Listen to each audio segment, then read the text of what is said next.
Howdy!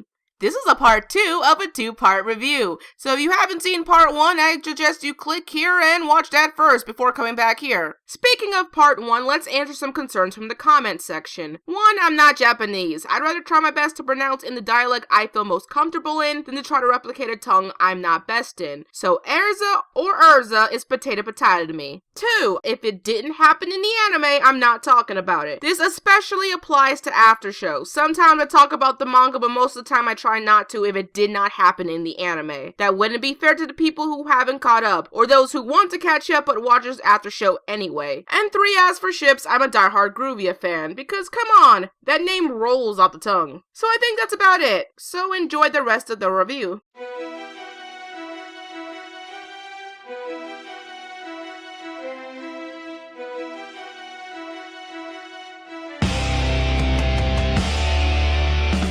Hello Internet, and welcome back to the Fairy Tail review. Last time we talked about its teeter-totter plot, its characters, and why pulling a Natsu was a really bad idea. But now that all the casualties are out of the way, let's just jump right into the review and get to presentation. Presentation now is going to be a tricky one since we are talking about a lot of stuff here, so forgive me in advance if we are getting a little sporadic here, but I'll try my best not to lose anyone in my explanations. Getting to the technical stuff now, both series were overseen by our good old friends at A1. Though some of you are probably wondering that if the same studio was in charge of both series, why is there 2 studios doing it? Why not just make the same art style throughout? Well, A1 Pictures is still the main studio behind both series, but for internal reasons decided to switch out their co-production studio from Satellite to Bridge, hence the change in art style. No one knows the exact reason for why so many internal hands were exchanged, but each product we got has its strengths and weaknesses, as if the series didn't have that already. For active animation, I'm giving 2009 the point here for its vibrant, energetic feel. The show at its best is quick-paced and goofy, with my personal love in the darker, thicker lines than in 2014. It really conveyed how chill the show can be when it's not being serious, and in all honestly, I just got used to 2009 style, so that change, especially where it happened, was jarring for my eyes. With 2014's general animation, I've got to say I really didn't like it. The action felt very slow from all the constant standing around, and with this part of the series only encompassing 3 whole arcs, that just seems lazy. I also really don't like the muted color palette. This is one of the reasons the change felt jarring to me, because it felt like a lot of the life of the show's visuals were sucked all out for the sake of being darker and edgier. But most importantly, the fight scenes sucked. Really sucked. I don't really know if it's between the constantly stagnant shots with slow transitions or what, because man did it feel lifeless. A part of the reason I didn't like the anime's portrayal of Tartaro's arc, though it still had some good points, like the special effects displayed for magic attacks was a prominent example. One thing going for 2014 as a whole is that it followed the manga's character designs more truly, and while some fans argue that their preference for the anime style we were already used to, as a reader of the manga, watching 2014 is almost like watching the manga pages come to life. Actually, now that I'm thinking about it, the added violence, dark undertones, and fan service upgrade 2014 got is also in their defense being true to the manga, so it could just have been a nitpick for Hero's work as a whole than just 2014. I don't retract what I previously said, but I'm now more elaborating to why it was so terrible. These things have always been a Fairy Tail staple, so it just comes with the territory. Even if I find it annoying sometimes, it's mostly just me. And then there's this. Yeah. Now sound. What the heck, the sound was badass. One of Fairy Tail's strongest points. The soundtrack, if not just great and fresh, but iconic. Its main theme from 2009 is so distinct that most anime fans know it's Fairy Tail. A lot of the tracks are Celtic in nature with big solos, fast beats, and interesting songs accompanied by uplifting tones of adventure. It's the perfect soundtrack for the shonen enthusiast. Now, for those of you who are wondering if the sub or dub is better in the series, frankly, Fairy Tail stems from voice exposure syndrome, where whichever you as the viewer heard the series first, that's the version you tend to stick to. If you watched it first in the sub, you'll probably prefer the sub, and the same can be applied if you first saw the series dubbed. Now, this can be said for all anime basically, but in my opinion, voice exposure syndrome only really applies the best to anime with an equally good sub and dub. With that being said, the Funimation version of the dub is handled with great care, and I think that while I saw the sub first and prefer it, I'm totally okay with the roles given in the dub. Lucy, played by Shirami Lei, and Natsu, played by one of my personal favorites, Todd Haberkorn, were both excellent for their roles. Though it is getting to the point where these two are becoming easy to point out in anime works, but it's not really a bad thing. It's not Vic or Bryce levels of obviousness yet, and they both have played some pretty iconic roles, so they are right on track. Erza, played by Colleen Clickenbeard, is probably the one I liked the most execution-wise, because I couldn't really pin it being her for a bit, which shows how much she has gotten into the character. It felt like if she molded her Nisei and Hawkeye voices together, then added a slight punch of emotion when things were needed. Then again, she normally does play kick-ass women in anime, so it feels right at home for her. Now, Gray, played by Newton Pittman, is in the middle for me. Yes, because in serious moments I liked his voice, and for someone who normally gets supporting roles, I commend him on his task of doing a main, but I was just okay with his voice during comedic scenes. Sometimes his comedic tones were very good, other times, alright. Overall, I don't have much to complain about is what I'm trying to say. Though the most surprising role of the day has got to be Happy, played by Tia Ballard, because man, I didn't see that type of portrayal coming. I mean, Happy's voice in the sub was so high-pitched and cheery, so I expected the voice to be difficult for whoever tried to emulate it, but I was pleasantly surprised by the softer tone of his voice. It both fit the character and didn't try to pander to subs, so good job, Tia. As for openings and endings, there are a lot, and those sequences can vary based on taste. It's hit or miss with me, though, because honestly I really only like the opening and ending if it came with a great arc, or the visuals were super colorful to its song. Hence why I preferred the endings over the openings, since some sounded great to me while others just okay. But the main issue with a lot of 2009 openings were the excessive use of slideshow style sequences, something 2014 fixes, though I can't excuse how direct they can be, which makes me mad sometimes. And don't get me started on the crossfading close-ups in red tint. Cut it out! I could really go for some Mother's Basement right now. Shameless shout out if you know who that YouTuber is. Tell him I said hi. I love your work. Anyway, sequences. It's a bit of a nitpick, I know, but there are so many cool songs, yet the visuals have to carry its part too. So I don't really have a favorite opening rather than a favorite opening song, which is a tie between Fiesta, Rocksteady Boy, and I know I'm gonna botch this up, but Masamune Chasing. Endings, however, are a different matter entirely. I felt like Fairy Tail is better expressed through these ending sequences rather than their opening counterparts. I looked forward to watching a lot of the EDs. While they can be a little direct sometimes, they at least play around with some creative ideas. My favorite ending of all has got to be, hands down, Boys Be Ambitious, even though the arc itself wasn't the best. The sequence felt like a wonderful reward as the characters and fans looked back on all the wonderful adventures they've had. When I see this ending, I easily go, that's Fairy Tail in a nutshell. The cutesy timeline approach was wonderful, and the song was one of my favorites in the entire series. Plus, all the cool little Easter tidbits on the pathway before the photos were laid down were a fun addition. You really have to know the art to get the reference. In short, it's these endings that make me go, I can't stay mad at you, Fairy Tail. At least, not forever.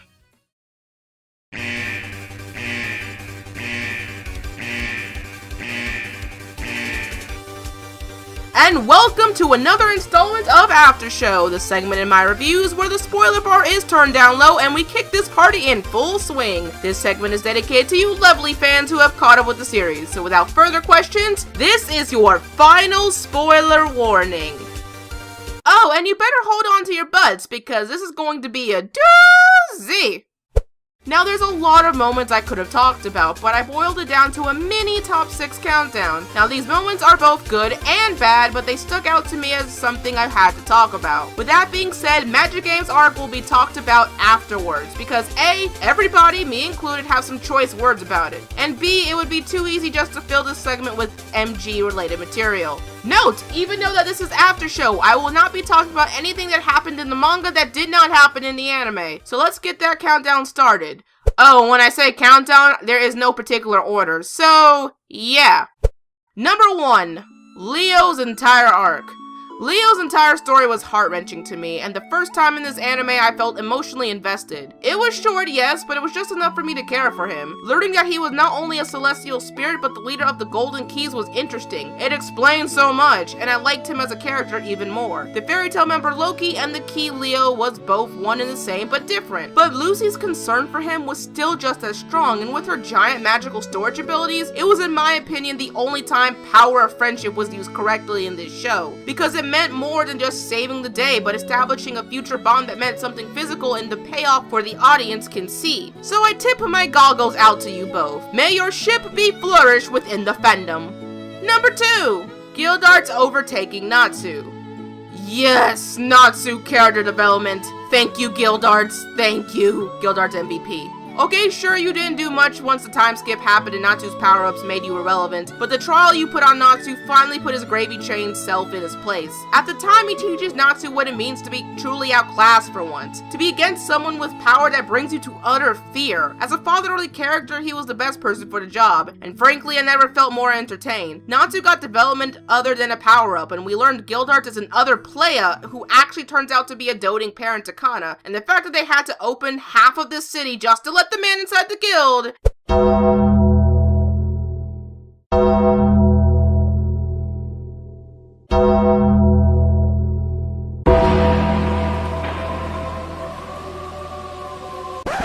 Jeez. Number 3. The ending of the Agnoglia arc. Tandora Tree, X791, whatever at this point. Okay, I know this is from another moment from the same arc, but I'm done with Tandora after this, I swear. So, what the fuck, man? The show just up and retcons with the dragon who takes them all out, and instead of just trying to escape, they all just hold their hands, sing Kumbaya, and get ready to die Toy Story 3 style? What? If this is an appropriate time for shit just got real, I don't really know when then. Okay, I know they couldn't escape without the mystical fairy bubble, but my problem is that they just defeated a group of bad guys that took the most hammiest fight sequence, all the build-up, and the most aggravating power of friendship speech in the entire show, and this is what I'm rewarded with. They up and die anyway? No! I survived all of that arc just for you to retcon it. I mean, they come back, but really?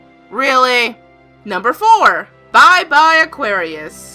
Yeah, my favorite 2014 moment, and you guys knew it was here. Lucy, I'm so proud of you. You actually got a power-up, a badass character moment, and a heart-wrenching goodbye. All right in the good feels. Good job. You do not know how hard it is to be a Lucy fan sometimes. I mean, she gets Natsu, damseled, and denied so many times that you just go, why, hero? Why? But it was worth it just to see the big step for her. Good for you, Lucy. Good for you. Number 5! The entirety of that crappy other Celestial filler arc. I know this is a filler arc, and it doesn't matter much in the end, but no. Just no. That's all I'm gonna say. Let's move it on quickly. And number 6, Zeref revealing that Natsu is END. And Zeref, let me say you are the best antagonist in this show, and in many ways Hero was building up to you, and I couldn't say the same for others, but you were the star guy on the Cray Cray team. The way you just don't care about the world because of your backstory, all those big reveals you gave us, the fact that you're kinda my type. Well, he is really cute, but you dropping the END bomb in both the manga and the anime was just, man. Once I learned that, it all made sense if you paid attention to past arcs. This was the best point in the show for me for being generally surprised, and the one point where it didn't feel formulaic, and his character-driven madness is just the topping of the cake. So thank you, Zeref. Thank you for giving the show unexpectancy. Now that this is after show, let's talk about Wendy, Happy, and Gajeel, since we have more time and more room to wiggle.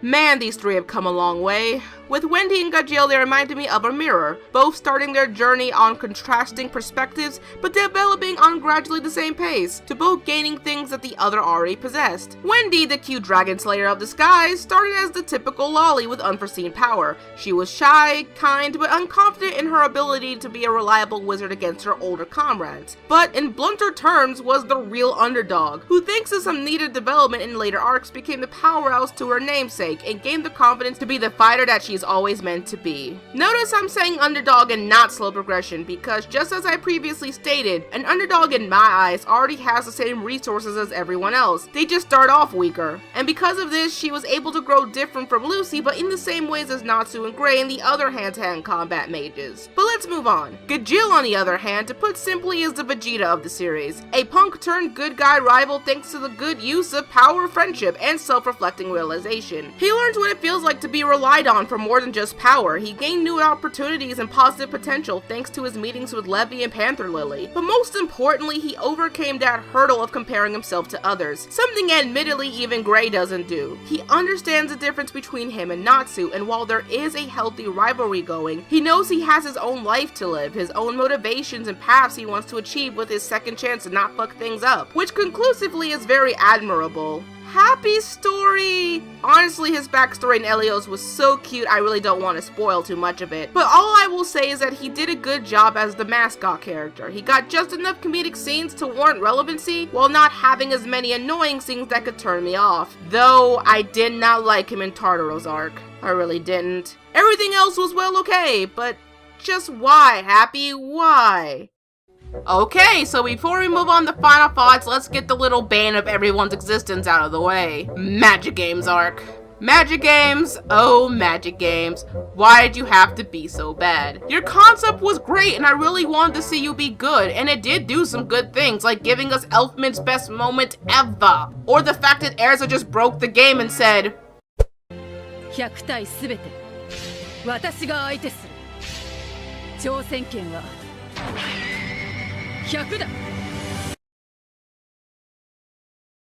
So badass! But it really was a bad arc. So let me list some points for you all to see why it's so bad. The creepy Sabretooth strip scene with Yukino. By the way, your master was a horrible jerk. Why are you even obeying orders from a jerk like him? Stinging Rogue's character change. The issue I have with these two is not really their entire characters. In fact, I figured there would be a new set of Dragon Slayers after the first time skip. But how it went from very cocky, overactive teen angst to Super Senpai fan club really pissed me off. Though Frogs was so adorable. These guys.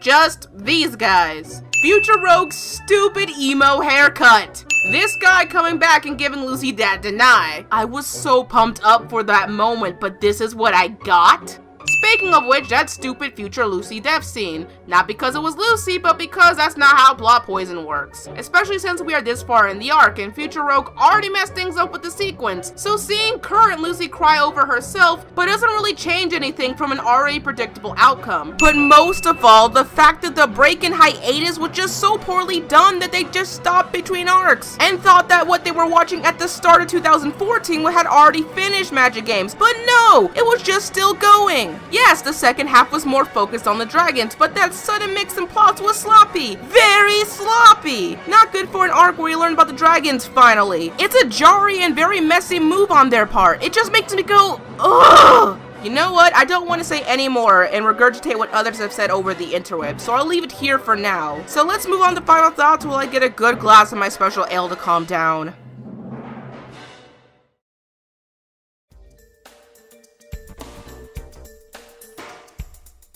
Wow, what a long ride we have been, folks, and this has been my most detailed review I have ever done. And despite being tired by this show by now, I can't hate Fairy Tail at the end of the day. You have a lot of problems, Fairy Tail, but you know what? I would still watch a lot of your episodes, and you bring a smile upon my face. You prove to me that a shouen's best quality is being fun. And yes, 2014 was a train wreck sometimes, even to the point where I stopped watching the anime for a bit until Zeref got here. But 2009, the awesome music, the cast of colorful characters, love it or hate it, carried my enjoyment, and the reason why I have been following this manga so much. So I will disagree with a lot of people and say you are not a pile of trash. You are indeed a shonen that understandably got your fans respectively. But that doesn't mean I don't get mad at you any less when you do mess up. So after some long consideration and a good beat 'em up section of bad guys using the famous Lucy kick, I award Fairy Tail with the recommendation to try it before you buy it, with a combined watchability rating of PG-13. That's PG for 2009 because of the more mainstream style of storytelling, and T for teen for 2014 because, well, Tartaro's arc. A point to the fans who actually get what scene I'm talking about. I also gave this a tryout because this show can be found legally almost anywhere domestically. You name it. Hulu, Netflix, Crunchyroll, Funimation, YouTube, DVD. The list goes on for how accessible this show is, so there's no excuse for for at least giving a few episodes if you're interested. But I warn you, it is a marathon session for those starting at ground zero, so good luck! For other anime recommendations, let's start with the spiritual predecessor to Fairy Tail, Rave Master, a smaller condensed journey by the same creator. This is a perfect show for those who want to get their feet wet in this type of show, since it inspires a lot of Fairy Tail's quirks, but short enough for a decent sit down. Next is, and I'm sorry for the long amount of episodes, but One Piece, for its epicness and scope that Fairy Tail tries to fulfill but fails to in comparison. But we all know how long that will take, so there's also the 7 Deadly Sins, for just a similar feel but with a completely different dynamic of characters, and something modern to keep up with the trends. Next will be Hitman Reborn, for its same family type of shonen setup, but set in a more modern setting and just as bombastic atmosphere. If you're looking for a darker tone shonen with just as much fighting, then look no further than the 2 Dark Horse shonens mentioned earlier, Magi and Hunter x Hunter, because there's never a bad time to recommend those 2 wonders. And finally, let's go with Shaman King, that throwback shonen. It's not as long as the big 3, and it's about ghosts, and it's a good time, so with all that, you should be covered.